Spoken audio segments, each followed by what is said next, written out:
जरा देखिए ये क्या हो रहा है। एक साथ रखकर काटे गए कागजों ने एक दूसरे को पूरा पूरा ढक लिया और कार्बन पर बने चित्र भी एक दूसरे को पूरा पूरा ढक लेते हैं।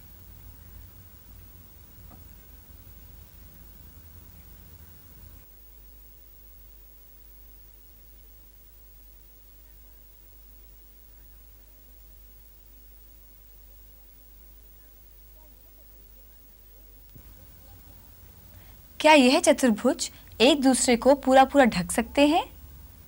नहीं। और ये चतुर्भुज, इन्होंने एक दूसरे को पूरा पूरा ढक लिया। ऐसी आकृतियों को कहते हैं सर्वांगसम आकृतियां। सर्वांगसम आकृतियां वे आकृतियां हैं जो एक दूसरे को पूरा पूरा ढक लेती हैं। ये त्रिभुज भी एक दूसरे को पूरा पूरा ढक लेते हैं। अतः दोनों त्रिभुज सर्वांगसम हैं।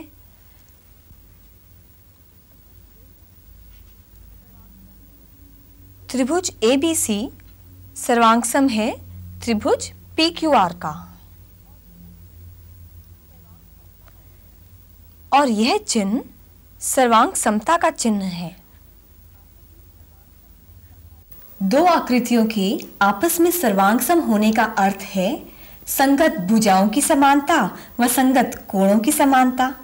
संगत भुजाएं या कोण वे भुजाएं या कोण होते हैं जो एक दूसरे को पूरी तरह से ढक लेते हैं। AB की संगत भुजा है PQ, BC की संगत भुजा है QR और AC की संगत भुजा है PR। इसी प्रकार कोण A का संगत कोण है कोण P, कोण B का संगत कोण है कोण Q, कोण C का संगत कोण है कोण R। त्रिभुज ABC सर्वांगसम है त्रिभुज PQR का। एक त्रिभुज के 6 अंग होते हैं, 3 भुजाएं और 3 कोण। त्रिभुजों के सर्वांगसम होने की दशा में 3 की बराबरी की बात की जाती है, जिनमें कम से कम एक भुजा तो अवश्य होनी चाहिए। एक त्रिभुज की तीनों भुजाएं दूसरे त्रिभुज की तीनों भुजाओं के बराबर हैं। यह त्रिभुज सर्वांगसम है। एक दूसरे पर रखकर देखें, दोनों ने एक दूसरे को पूरा पूरा ढक लिया, यानी तीनों कोण भी बराबर हैं। त्रिभुजों की ऐसी सर्वांग समता को कहते हैं भुजा भुजा भुजा या साइड साइड साइड सर्वांग समता। इसे कहते हैं SSS सर्वांग समता। यहाँ दो भुजाएं और उनके बीच का कोण बराबर है, यह भी सर्वांगसम है। इसे कहते हैं भुजा कोण भुजा या साइड एंगल साइड सर्वांग समता, SAS सर्वांग समता। इन दो त्रिभुजों में एक भुजा और 2 कोण बराबर हैं, यह भी आपस में सर्वांगसम है। यह है कोण भुजा कोण या एंगल साइड एंगल या फिर ASA सर्वांग समता। यह दोनों समकोण त्रिभुज हैं। इनके कर्ण और एक भुजा बराबर हैं। यह आपस में सर्वांगसम है। इसे कहते हैं समकोण त्रिभुज की कर्ण भुजा या राइट एंगल हाइपोटेन्यूज साइड या RHS सर्वांग समता। आप फोटो स्टूडियो तो अवश्य गए होंगे। वहां आपने अलग अलग साइज की एक ही फोटो देखी होगी। इनकी शक्ल या रूप एक ही जैसा होता है। इन्हें हम समरूप कह सकते हैं।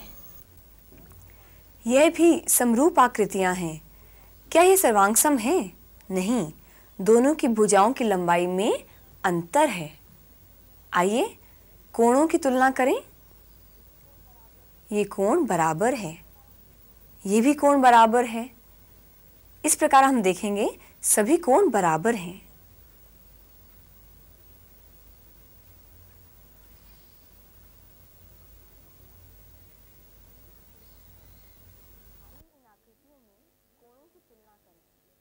आइए इन आकृतियों में कोणों की तुलना करें।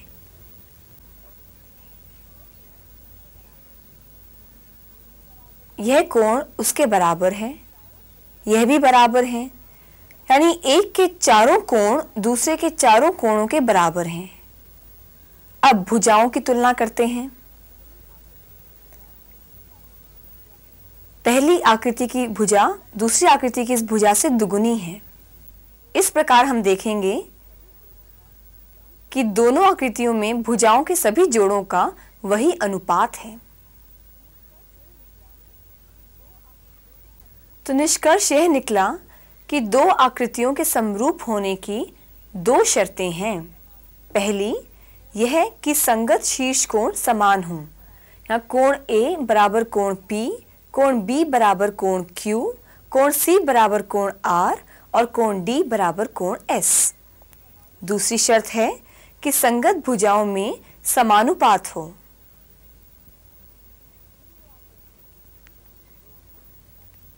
इन दो आकृतियों में AB बटा PQ बराबर BC बटा QR बराबर CD बटा RS बराबर DA बटा SP। इसे इस तरह लिखा जाता है, ABCD समरूप है PQRS के, और यह विशेष चिन्ह समरूपता का चिन्ह है। सर्वांग समता की तरह ही त्रिभुजों की समरूपता की भी विशेष दशाएं हैं। इस बड़े त्रिभुज की तीनों भुजाएं छोटे त्रिभुज की भुजाओं से 3 गुनी हैं। कोणों की तुलना करके देखें। यह कोण इसके बराबर है, दूसरा कोण और तीसरा कोण तीनों बराबर हैं। दोनों त्रिभुजों की भुजाओं में एक ही अनुपात 3:1 है और इनके तीनों संगत शीर्ष कोण बराबर हैं, इसलिए दोनों परस्पर समरूप हैं। इसे कहते हैं भुजा भुजा भुजा या साइड साइड साइड या SSS समरूपता। अब इन दो त्रिभुजों को देखिए। यहाँ बड़े त्रिभुज की दो भुजाएं दूसरे त्रिभुज की दो संगत भुजाओं की 1.5 गुनी है और इनके बीच का कोण बराबर है। जांच करके देखें कि क्या तीसरी भुजा भी अपनी संगत भुजा की 1.5 गुनी है।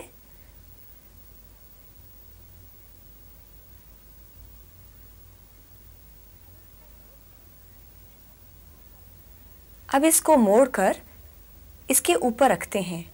यह 1.5 गुनी है, यानी तीनों भुजाएं अपनी संगत भुजाओं की समानुपाती हैं। कोणों की तुलना करें। यह कोण इसके बराबर है, यह कोण भी इसके बराबर है, यह भी, यानी तीनों संगत कोण समान हैं। इस प्रकार दोनों त्रिभुज समरूप हैं। इसे कहते हैं भुजा कोण भुजा या साइड एंगल साइड या SAS समरूपता।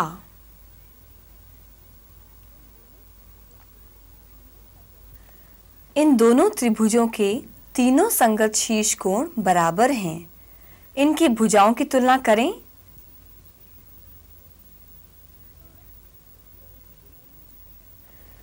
यह इसकी दुगुनी है।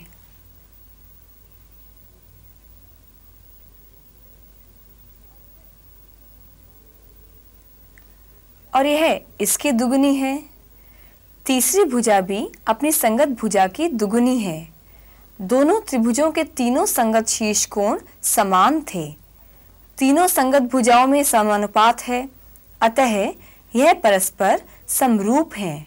इसे हम कहते हैं कोण कोण कोण या एंगल एंगल एंगल या फिर AAA समरूपता।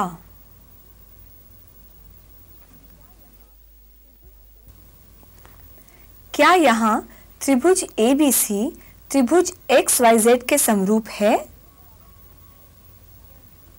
यहाँ कोण A बराबर कोण X, कोण B बराबर कोण Y और कोण C बराबर कोण Z है। जी हाँ, त्रिभुज ABC समरूप है त्रिभुज XYZ का, क्योंकि पहले त्रिभुज के तीनों कोण दूसरे त्रिभुज के संगत तीनों कोणों के समान है। इसे कहते हैं AAA समरूपता। अब इन दो त्रिभुजों को देखिए। त्रिभुज PQR के दो कोण त्रिभुज EFG के दो संगत कोणों के बराबर हैं। कोण P बराबर कोण E, कोण Q बराबर कोण F। कोण R कितने अंश का होगा? तीनों कोणों का योग 180 अंश होता है। अतः कोण R की माप होगी 180 घटा 120 बराबर 60 अंश। इसी तरह कोण G भी 60 अंश का होगा। अतः त्रिभुज PQR समरूप है त्रिभुज EFG का। यही है कोण कोण कोण समरूपता। इसे हम कोण कोण या एंगल एंगल समरूपता भी कह सकते हैं। त्रिभुजों को समरूप सिद्ध करने में इसी कोण कोण समरूपता का सबसे अधिक उपयोग किया जाता है। समरूपता का क्षेत्र बहुत व्यापक है। सर्वांग समता इसकी एक विशेष स्थिति है।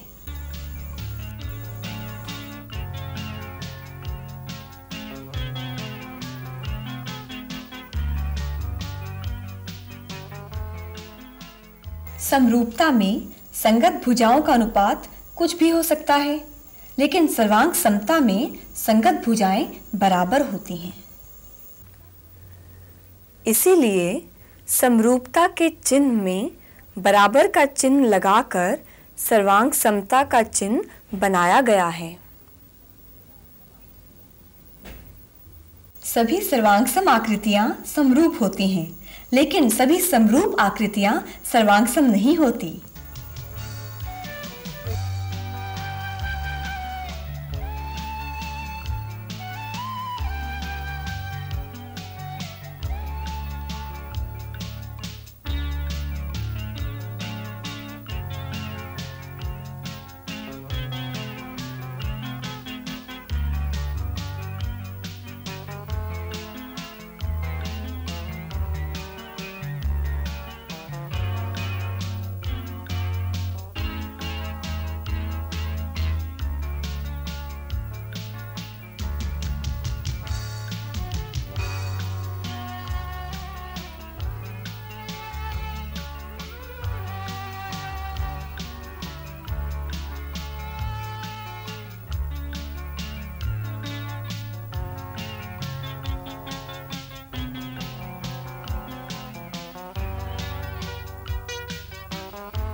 Let us see What is going on here?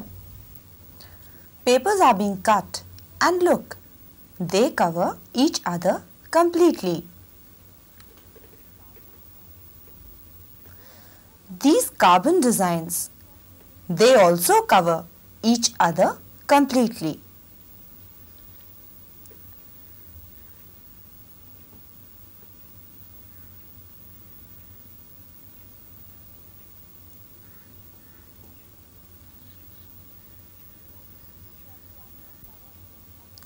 Do these two quadrilaterals cover each other completely? No.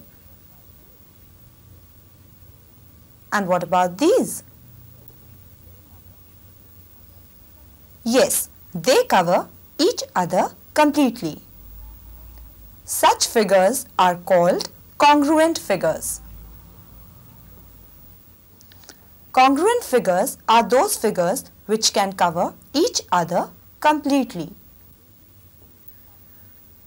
Triangle ABC is congruent to triangle PQR. This is the sign of congruence. Congruency of two geometrical figures implies equality of the corresponding sides and equality of the corresponding angles. The side corresponding to AB is PQ. The side corresponding to BC is QR and the side corresponding to AC is PR. The angle corresponding to angle A is angle P.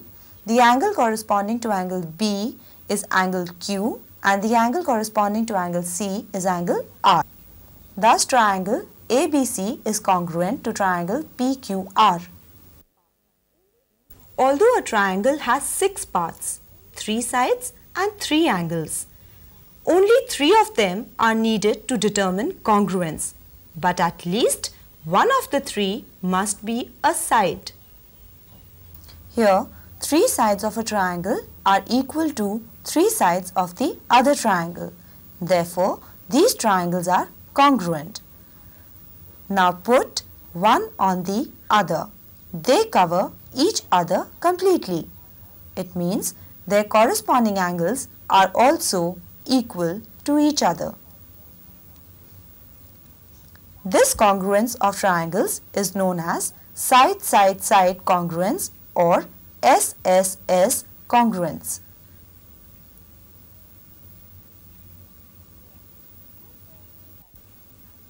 Here, 2 pairs of sides and their included angles are equal. Therefore, these triangles are congruent. It is called side-angle-side or in short SAS congruence. In these 2 triangles, one side and 2 angles are equal. These are also congruent triangles. This is angle-side-angle or simply ASA congruence.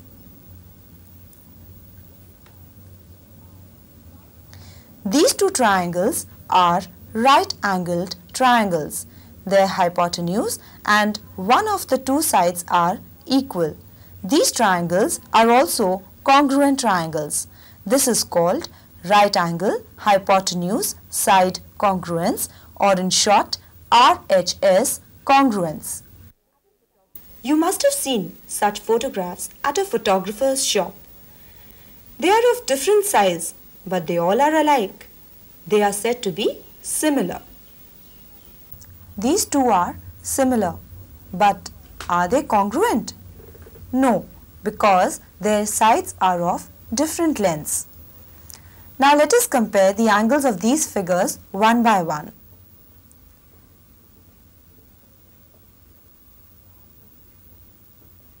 Yes, they are equal.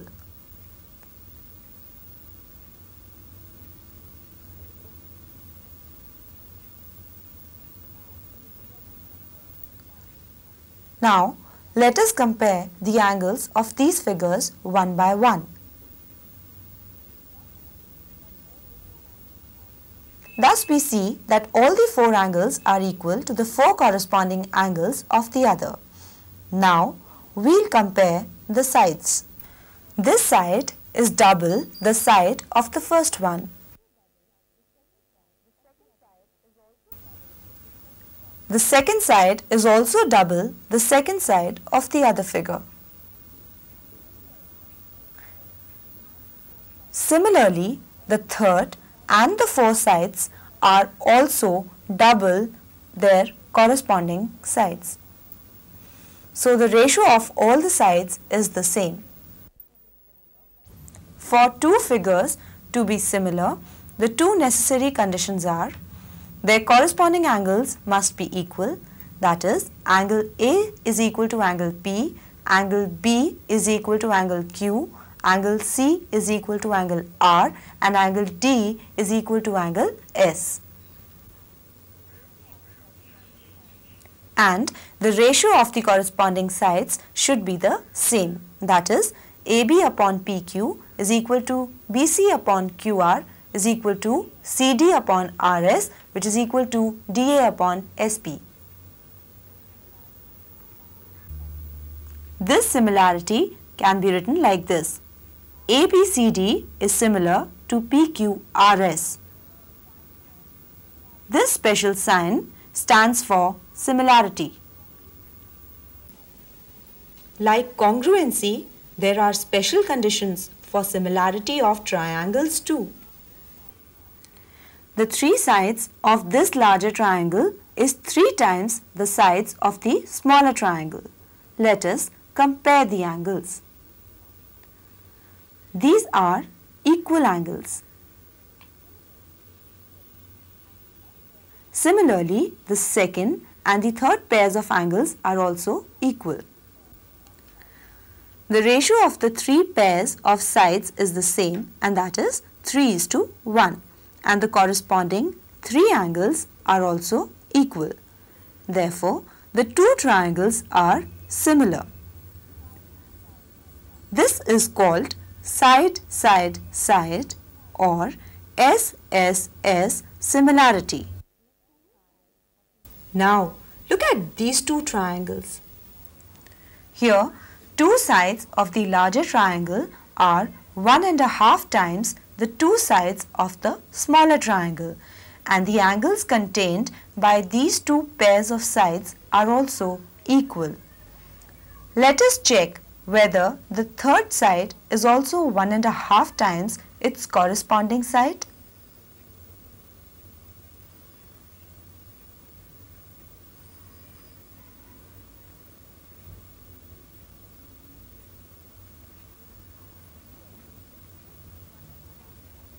Yes, it is 1.5 times.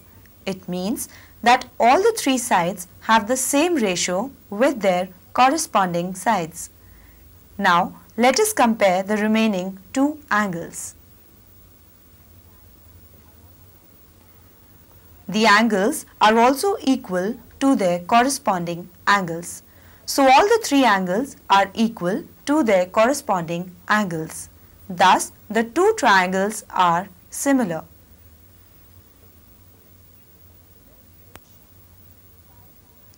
This is known as side angle side or SAS similarity.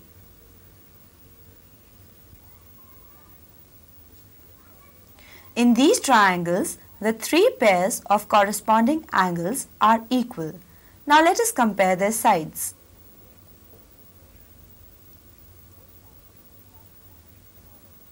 This side is double of the smaller one.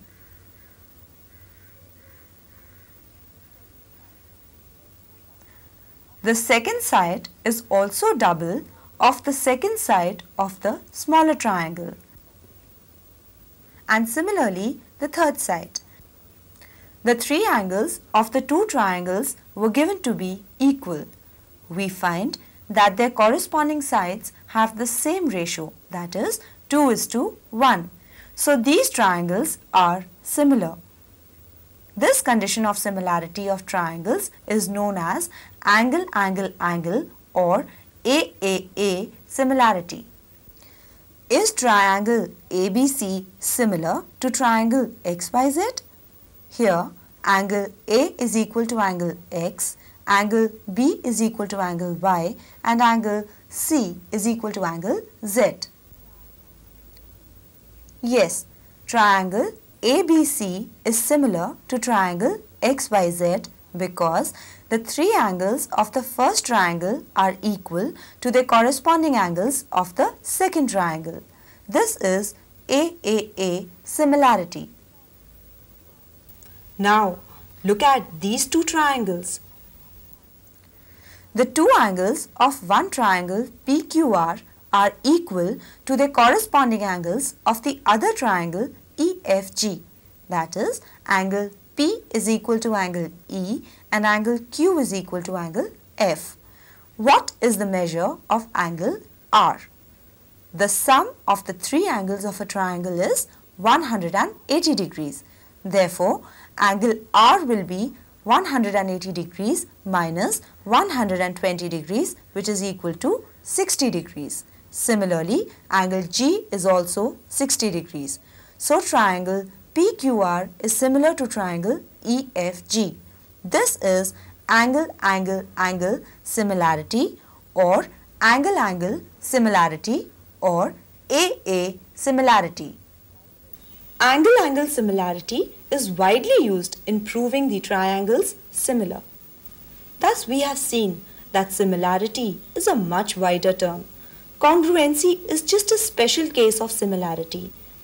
In case of similarity, the ratio of the corresponding sides may be any number, but in case of congruency, the ratio of the corresponding sides must be 1:1. That is why the sign of similarity along with the sign of equality makes the sign of congruency.